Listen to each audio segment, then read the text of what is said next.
السلام علیکم، کیسے ہیں آپ سب لوگ؟ میں الحمدللہ بالکل ٹھیک ہوں اور امید کرتی ہوں آپ سب بھی بالکل ٹھیک ہوگے۔ آج ماشاءاللہ سے ماہ رمضان کا مہینہ شروع ہونے والا ہے، رحمتوں کا، برکتوں کا۔ تو آج جو میں آپ کے ساتھ شیئر کر رہی ہوں وہ ہے ماہ رمضان کے متعلق رسول پاک صلی اللہ علیہ وآلہ وسلم کا خطبہ۔ رسول پاک صلی اللہ علیہ وآلہ وسلم نے رمضان کے متعلق خطبہ ادا کیا ہے، میں آپ کے ساتھ شیئر کروں گی۔ شیخ صدوق نے معتبر سند کے ساتھ امام رضا علیہ السلام سے روایت کی ہے۔ آپ نے اپنے بزرگوں کے حوالے سے امیر المومنین حضرت علی علیہ السلام سے نقل کیا ہے کہ رسول اکرم صلی اللہ علیہ وآلہ وسلم نے ایک دن یہ خطبہ ارشاد فرمایا، کہا یا ایھا الناس، ماہ رمضان برکت و رحمت و مغفرت کے ساتھ آ رہا ہے۔ یہ وہ مہینہ ہے جو خدا کی نظر میں بہترین مہینہ ہے۔ اس کے دن بہترین دن، اس کی راتیں بہترین راتیں اور اس کی ساعتیں بہترین ساعتیں ہیں۔ سبحان اللہ، بے شک رمضان کا مہینہ رحمتوں کا، برکتوں کا مہینہ ہے، کہ وہ مہینہ ہے جس میں تم کو خدا کی مہمانی میں بلایا گیا ہے۔ سبحان اللہ، ماشاء اللہ، اور تمہیں اہل کرامات میں شمار کیا گیا ہے۔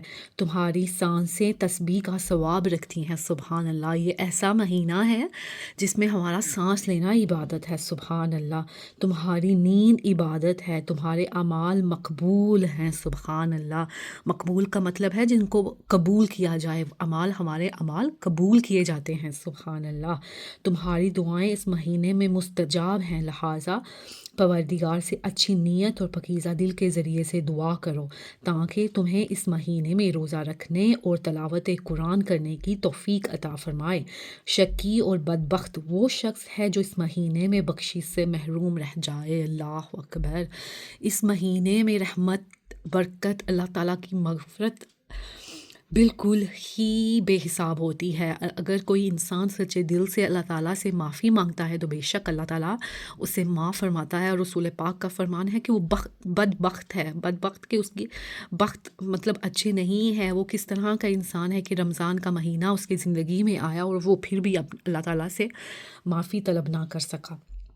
یہاں کی بھوک اور پیاس سے قیامت کی بھوک اور پیاس کا احساس کرو، فقیروں اور مسکینوں کو صدقہ دو۔ اللہ اکبر، رمضان کا مہینہ، جیسے کہ میں نے رمضان کی تیاری پہ ایک لائیو کی تھی، بہت ڈیٹیل لائیو تھی، آپ پلیز ضرور چیک کیجیے گا کہ رمضان میں ہمیں بھوک پیاس ہی نہیں کرنی، ہم نے اپنے رشتہ داروں کا، ہمسایوں کا، فقیروں مسکینوں کا جو ضرورت مند ہیں ان کا بھی خیال رکھنا ہے۔ بزرگوں کا احترام کرو، اپنے والدین کا احترام کرو، بزرگوں کا جو بھی آپ سے بڑے ہیں انہیں رسپیکٹ دیں، بچوں پر رحم کرو، قربا پر نوازش کرو، اپنی زبانوں کو برائیوں سے الگ رکھو۔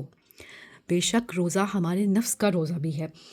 اپنی نگاہوں کو نیچی رکھو ان چیزوں سے جو تمہارے لیے حلال نہیں ہے۔ اللہ اکبر، کتنی گہری بات ہے اس میں کہ ہمیں اپنی نظروں کو بھی بچائے رکھنا ہے۔ کانوں سے وہ چیزیں نہ سنو جن کا سننا حرام ہے۔ یتیموں پر مہربانی کرو تاکہ لوگ تمہارے بعد تمہارے یتیموں پر مہربانی کریں۔ گناہوں کو چھوڑ کے خدا کی طرف متوجہ ہو جاؤ۔ اپنے ہاتھوں کو دعاؤں کے لیے اوقات نماز میں بلند رکھو، جو بہترین وقت دعا ہے، اور پروردگار اس وقت میں بندوں پر نگاہ رحمت کرتا ہے۔ اللہ اکبر، سبحان اللہ، اور دعاؤں کو قبول کرتا ہے۔ سبحان اللہ، ماشاء اللہ، کتنی پیاری بات ہے کہ اللہ تعالیٰ رمضان میں اپنے بندوں پہ نوازتیں کرتا رہتا ہے، موقع ڈھونڈتا ہے کب بندہ مجھ سے مانگے میں اسے عطا کروں۔ سبحان اللہ، اگر وہ مناجات کرے تو وہ سن لیتا ہے۔ اے وہ لوگوں جن کی زندگیاں ان کے اعمال کے ہاتھوں رہن ہیں، خدا کی بخشش طلب کرو۔ رسول پاک فرما رہے ہیں کہ وہ لوگ جن کی زندگیاں اپنے اعمالوں کے ہاتھ بری ہو چکی ہیں، جن کے اعمال بہت برے ہیں، اپنی زندگیوں پر رحم کرو، گناہوں کے بوجھ سے ہلکا ہو جاؤ، اللہ کے آگے ہاتھ پھیلاؤ، اللہ سے بخشش طلب کرو۔ اگر تمہاری پشت گناہوں کی بوجھ سے سنگین ہو گئی ہے تو طول سجدہ سے اسے ہلکا بناؤ، اور یہ یاد رکھو کہ پروردگار نے اپنی عزت و جلال کی قسم کھائی ہے اور نماز گزار اور سجدہ گزار بندوں پر اس مہینے میں عذاب نہیں کرے گا، انہیں آتش جہنم سے نہیں جلائے گا۔ سبحان اللہ، بے شک جہنم کے دروازے بند کر دیے جاتے ہیں، رحمت کے دروازے کھول دیے جاتے ہیں۔ اگر کوئی انسان اللہ سے معافی طلب کر کے اس دنیا سے رخصت ہوتا ہے تو بے شک وہ سیدھا جنت میں جاتا ہے۔ اے لوگو، جو شخص اس مہینے میں کسی مومن کو افطار کرائے گا، پروردگار عالم اسے غلام آزاد کرنے اور گزشتہ گناہوں کا کی بخشش کا ثواب عنایت کرے گا۔ سبحان اللہ۔ بعض اصحاب نے عرض کی یا رسول اللہ، ہر شخص کے پاس تو اتنی طاقت نہیں ہے۔ فرمایا کہ اپنے آپ کو افطار کے ذریعے آتش جہنم سے بچاؤ، چاہے آدھا دانہ خرما اور ایک گھونٹ پانی ہی کیوں نہ ہو۔ اللہ اکبر۔ پروردگار اس پر بھی یہی ثواب دے گا اگر انسان اس سے زیادہ پر قادر نہ ہو۔ سبحان اللہ۔ کہ رسول پاک فرما رہے ہیں کہ صحابہ نے پوچھا کہ رسول پاک اگر ہمارے پاس اتنی ساتھ نہیں ہے کہ ہم کسی کی افطاری کروا سکیں تو پھر کیا کریں؟ تو انہوں نے کہا ایک دانہ ہی کیوں نہ ہو۔ اے لوگو، اس مہینے میں اپنے اخلاق کو درست رکھو تاکہ اس دن صراط سے بآسانی گزر جاؤ، جس دن سارے قدم پھسل رہے ہوں گے۔ جو شخص بھی اس مہینے میں اپنے غلاموں اور کنیزوں سے کم کام لے گا، خدا روز قیامت اس کے حساب کو آسان کر دے گا، اور جو شخص بھی اس مہینے میں اپنے شر سے لوگوں کو بچائے رکھے گا، پروردگار اسے اپنے غضب میں مبتلا نہ کرے گا، اور جو شخص بھی اس ماہ میں کسی یتیم کا احترام کرے گا، خدا قیامت کے دن اسے باعزت بنا دے گا۔ سبحان اللہ۔ کتنی پیاری باتیں ہیں کہ ہمیں رمضان میں اپنا خیال نہیں رکھنا، ہمیں اپنے جو ہمارے ہیلپرز ہوتے ہیں، ہمارے گھروں میں کام کر رہے ہوتے ہیں، ایون باہر جو لوگ ہوتے ہیں کلیننگ کر رہے ہوتے ہیں، روڈ کلیننگ، کچھ بھی کہیں بھی یتیم بچے ہیں، سب کا احترام کریں۔ اگر ہم آج ان کا احترام کریں گے تو اللہ تعالیٰ ہماری عزت میں اضافہ فرمائے گا۔ جو شخص بھی اس مہینے میں اپنے اقربا کے ساتھ اچھا برتاؤ کرے گا، خدا روز قیامت اس کے ساتھ رحمت کا سلوک کرے گا، اور جو شخص بھی اپنے قربت داروں کے ساتھ اچھا برتاؤ نہ کرے، خدا روز قیامت اپنی رحمت کے رشتے کو توڑ دے گا۔ اللہ اکبر۔ اللہ اکبر۔ جو شخص بھی اس مہینے میں سنتی نماز ادا کرے گا، اسے جہنم میں برات کا پڑاؤ نہ ملے گا، اور جو شخص بھی اس مہینے میں واجب نماز ادا کرے گا، پروردگار اسے دوسرے مہینوں کی 70 نمازوں کا ثواب عنایت فرمائے گا۔ جو شخص بھی اس مہینے میں مجھ پر صلوات پڑھے گا، خدا اس کے عمل کے پلڑے کو باری کر دے گا۔ سبحان اللہ۔ درود پاک کا بہت ثواب ہے، بہت ثواب ہے۔ خدا را اپنی روٹین میں اسے شامل کریں، استغفار کو، درود پاک کو اپنی زندگی میں ضرور شامل کریں۔ جو شخص بھی اس مہینے میں ایک آیت قرآن پڑھے گا، پروردگار عالم اسے زمانے میں ایک ختم قرآن کا ثواب دے گا۔ سبحان اللہ۔ ایک آیت قرآن، اگر ہم ایک قرآن پاک مکمل پڑھتے ہیں تو سبحان اللہ اس کا کتنا اجر ہے، اور یہ اجر خدا بہتر جانتا ہے۔ اے لوگو، یاد رکھو کہ اس مہینے میں بہشت کے دروازے کھول دیے جاتے ہیں، لہٰذا پروردگار سے دعا کرو کہ تمہارے لیے بند نہ ہوں۔ جہنم کے دروازے بند ہو جاتے ہیں، لہٰذا دعا کرو کہ وہ تم پر نہ کھل جائیں۔ الہی آمین۔ شیطان کو اس مہینے میں قید کر دیا جاتا ہے، دعا کرو کہ وہ تم پر مسلط نہ ہو جائے۔ شیخ صدوق سے روایت ہے کہ جب ماہ رمضان داخل ہوتا ہے تو پروردگار عالم صلی اللہ علیہ وآلہ وسلم، پیغمبر اکرم صلی اللہ علیہ وآلہ وسلم تمام اسیروں کو آزاد کر دیتے تھے، ہر سائل کو عطا فرما دیا کرتے تھے۔ مؤلف کا بیان ہے کہ ماہ رمضان پروردگار کا مہینہ ہے، اللہ اکبر، اور شریف اور عظیم ترین مہینہ ہے۔ اس مہینے میں آسمان اور بہشت کے دروازے کھول دیے جاتے ہیں اور جہنم کے دروازے بند کر دیے جاتے ہیں۔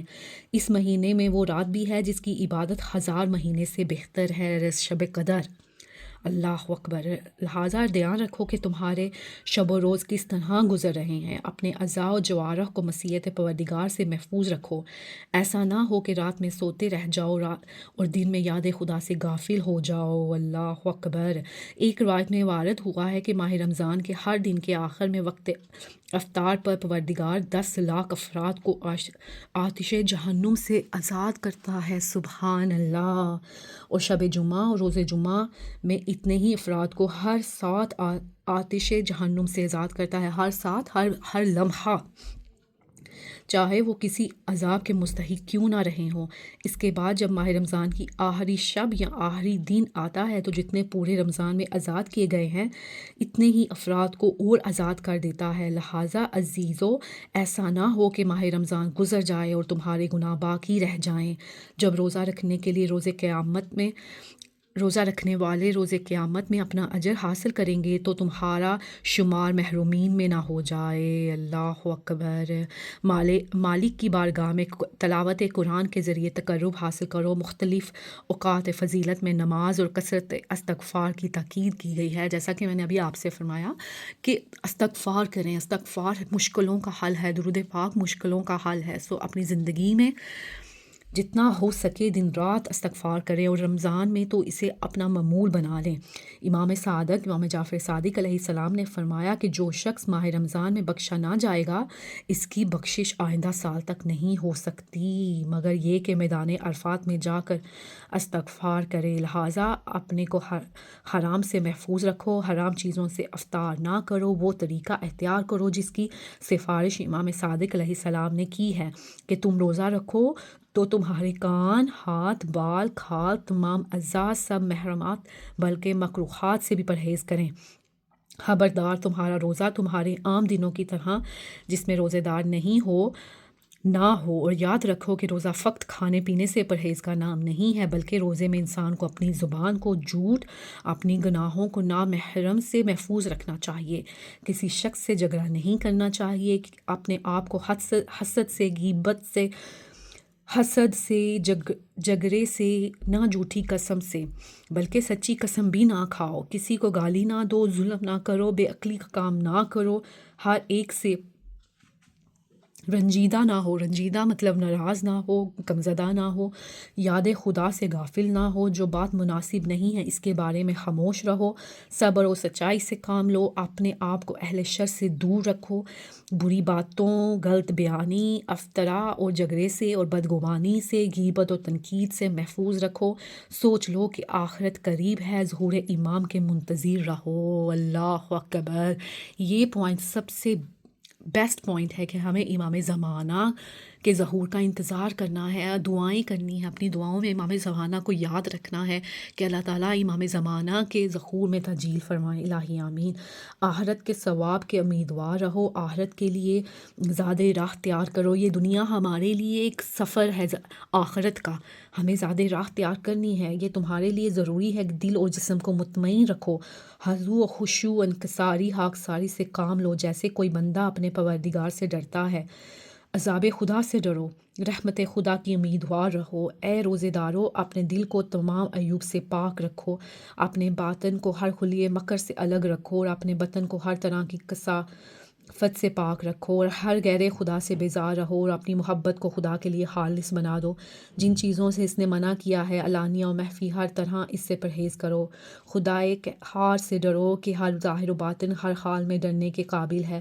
اپنے روح و جسم کو اس کے حوالے کر دو، اپنے دل کو اس کی محبت کے لیے حالی کر دو، اپنے بدن کو اس کی اطاعت کے لیے وقف کر دو۔ اللہ اکبر۔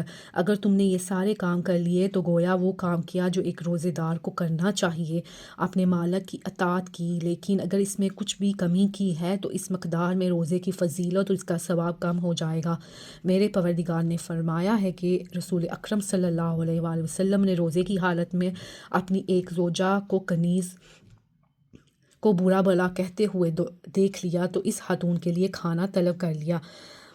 انہوں نے کہا کہ میں روزے سے ہوں۔ فرمایا کہ کنیز کو برا بھلا کہنے کے بعد پھر کوئی روزہ، اللہ اکبر، روزہ نہیں رہ جاتا۔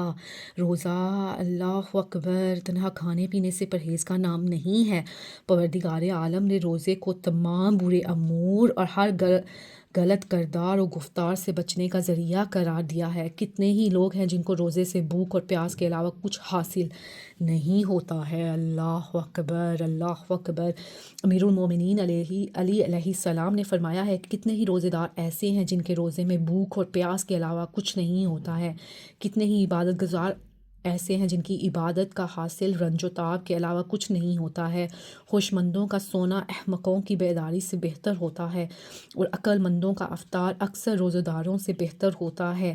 جابر بن یزید نے امام محمد باقر علیہ السلام سے نقل کیا ہے کہ رسول اکرم صلی اللہ علیہ وآلہ وسلم نے جابر بن عبداللہ انصاری سے فرمایا کہ اے جابر، یہ ماہ رمضان ہے، جو شخص اس دن میں روزہ رکھے اور رات کے کسی حصے میں عبادت کرے، اپنے کو ہر طرح کے حرام سے محفوظ رکھے اور اپنی زبان کو بیہودہ باتوں سے بچا لے، وہ گناہوں سے اس طرح نکل جائے گا جیسے ماہ رمضان سے باہر آئے گا۔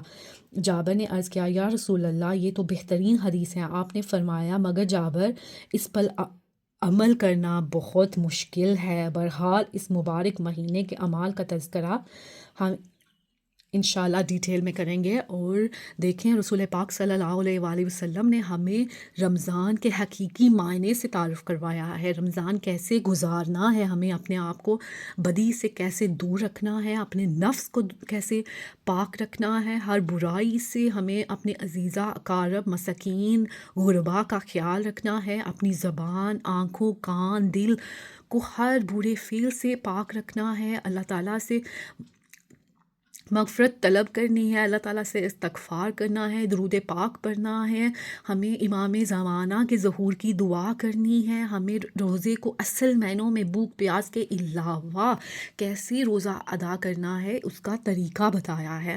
اللہ تعالیٰ مجھے اور آپ سب کو اس باتوں پہ عمل کرنے کی توفیق عطا فرمائے انشاءاللہ، اور ہم اللہ تعالیٰ کی بارگاہ میں خشوع خضوع کے ساتھ اس روزے کا ثواب حاصل کر سکیں۔ بے شک اللہ تعالیٰ نے فرمایا ہے کہ روزہ میرے لیے ہے اور میں ہی اس کا اجر دوں گا، اور اس کے اجر کا تعین کہیں نہیں ہے، جیسے کہ رسول پاک نے فرمایا کہ جب انسان روزے قیامت اپنے روزے کا اجر دیکھے گا، سبحان اللہ سبحان اللہ، تو اسے پتہ چلے گا کہ خدا کی برکت رحمتیں کتنی وسیع ہیں۔ سبحان اللہ سبحان اللہ۔ انشاءاللہ میں بہت جلد ایک نئی ویڈیو کے ساتھ آپ کی بارگاہ میں پیش ہوں گی۔ اللہ تعالیٰ ہم سب کو روزے کی حقیقی معنیوں کو جان کر سمجھ کے روزہ رکھنے کی توفیق عطا فرمائے، اور ہم سب کے صغیرہ و کبیرہ گناہ معاف فرمائے، الہی آمین۔ اپنا بہت خیال رکھیے گا، تب تک اللہ حافظ۔ اللہ تعالیٰ آپ کا اور میرا حامی و ناصر۔